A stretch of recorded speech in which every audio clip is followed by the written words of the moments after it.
You were the only Democrat to go to Mar-a-Lago and meet with Trump during the transition. Afterwards, you told everyone, you said you got to pack a lunch, chill out, let the guy get into office and try to work with him, which sounds consistent to what you've said, you're still saying right now. But we're in 3 weeks into his administration, and he's essentially trying to take away the power of Congress. He's trying to take over the power of the purse and oversight. I feel like he's trying, not just me, but many people I've spoken to, including your own colleagues, say he's basically trying to neuter Congress through executive order, and it's Republicans who are warning about this as well. Are you concerned about this? Is it time to pull a fire alarm? Congress hasn't been neutered. You know, our party, the Democratic Party, was limited by democracy and the election. That's what actually had happened. The vast majority of these executive orders were just silly, or they really weren't ever going to go anywhere. You can't retract born American citizenship. You have to change the Constitution, and you require a much different kind of a threshold to do that, and that's never going to happen. And if you want to change, the Gulf of Mexico, the Gulf of America, and those silly things, that's not going to go anywhere. Yeah, but it caused a lot of chaos last week. I mean, even Medicare payments, VA benefits, everything was impacted by the freeze in grants and then it funds. got frozen. People had to get bridge loans. It was frozen. But still, people don't really know where it stands because apparently the memo still exists. I mean, he wants to shut down the Department of Education and the U.S. aid agency. Before we come at, and then that is going to be where there's going to be a lot of pushback. And I would say, I mean, that's bad politics. I witnessed that in Pennsylvania when I was lieutenant governor, and that's the governor Republican Tom Corbett. He cut the educational budget, and he thought that was smart. But everyone agrees that kids need to read, and we have to invest in our education, and that's a loser. And the real losers are kids, and you're going to pay for that. So if you try to destroy the education system and the department, and then that's going to activate me to push back and say that's wrong, and you are going to pay a political price on that, because Republican children, families are going to have to read in blue, and a lot of the states that really rely on the education department more happen to be most of the red ones as well too. So, but that's when you say, getting back to your point about those executive orders, or trying to neuter. No. What has limited our power as democracy? And I am one of 47, and they have 53. They effectively don't need my vote or any Democratic vote. They're able to run the table, and they have the majority in the House, and they have a president there. It's perfectly aligned. I campaign and I warn people, you can get the 777 on the slot machine, and the jackpot is the Supreme Court, because it's got a 6-3 majority.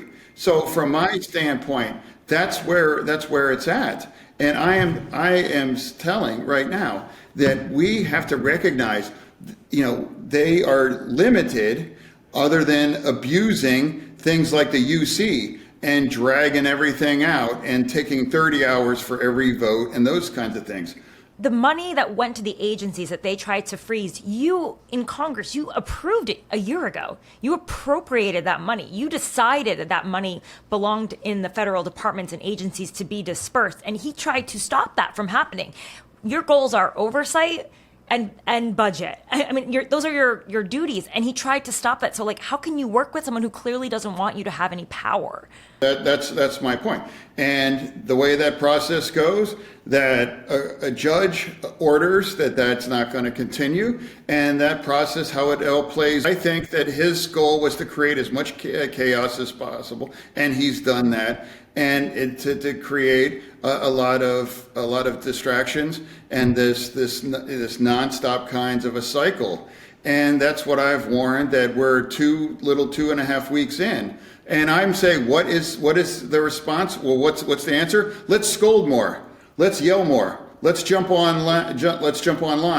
And all the sick burns. The first 2 years, until we will absolutely learn, they're going to lose the majority in the House. I mean, that's not because we're geniuses or we've ran a great campaign, But historically, that's really effectively never happened, where there's blowback against the incumbent party, and then the House is going to be that's going to jam up the trifecta, and you're never going to get anything through there without having forced to work with the Democrats through this as well. So, but for the first 2 years, he's going to have an incredible amount of latitude. And I warn people that I would be surprised if they don't move for the filibuster. Because the filibuster and the Democrats, we, including myself, we ran on eliminating the filibuster.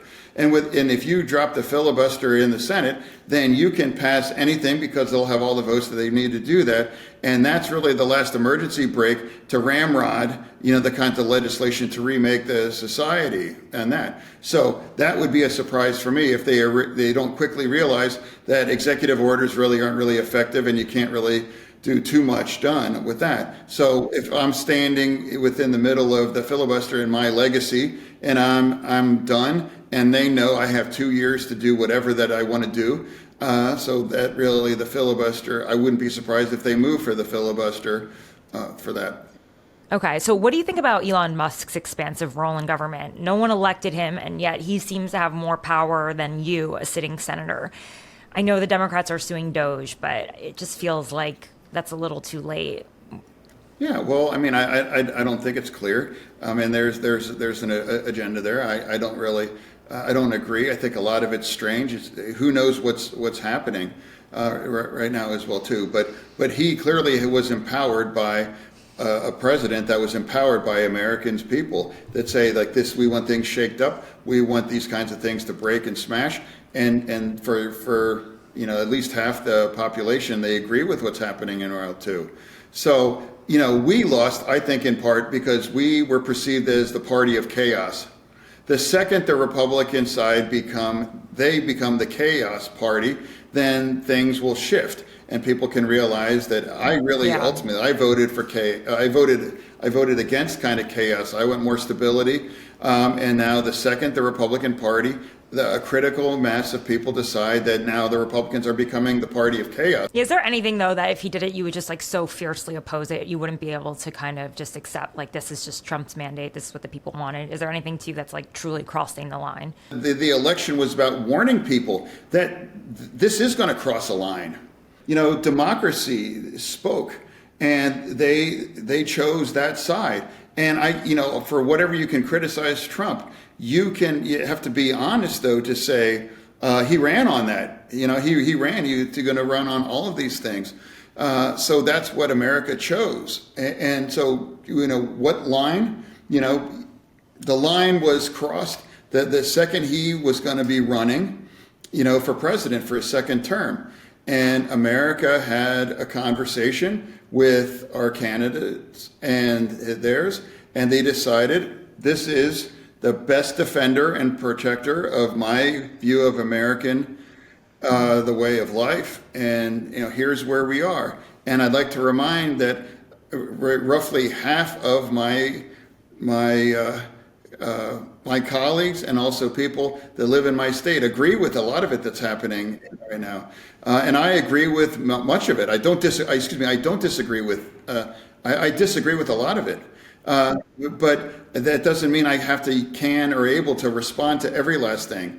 And not everybody can. You seem to say that, Americans, they have a chance to really rebuke Trump at the ballot box in 2026. And obviously he can't run again in 2028, but who knows? Do you have any interest in running for president? Oh, what I'm saying, though, that 28 is going to be crazy. And I'm worried. I'm worried about 26. Well, that's what I'm more concerned. But actually, I'm concerned about what's the next, crazy thing that comes out of the chute. So for me, we're going to have plenty of opportunities to object and to push back about things, because we're not even close to a month into this administration, and that it's been very clear that that's the process.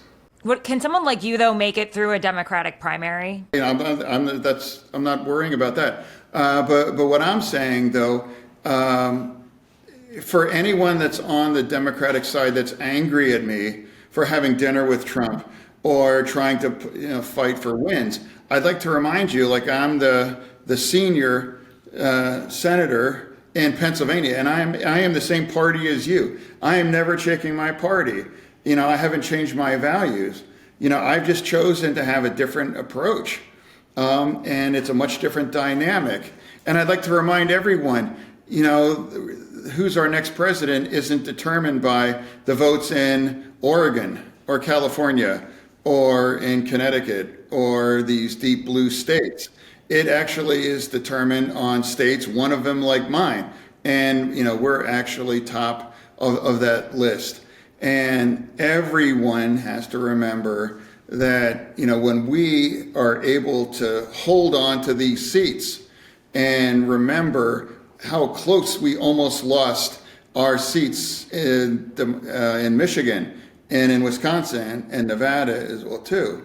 We could have very much easily could have been 56-44 in the Senate as well, too. All right, Senator Fetterman, thank you so much for your time. I really appreciated this. We'll have to see what week 4 will be like. Yeah, well, there's going to be a lot of freak out, and I'm going to be picking my fights. And if they actively go after the Department of Education, you're going to hear very, very strong kinds of opinions on mine as well too. And that's going to be, one of the things that a significant move to turn them into the party of chaos.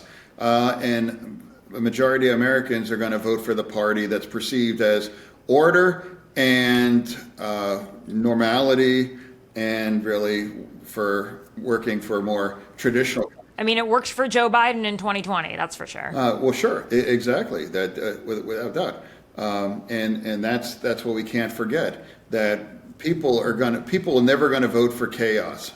We want more order, and we want more kinds of and the vision of what they think their version of American way of life. If you like this show, please smash the subscribe button, share it with your friends, like and comment. I'll be back with another episode next week.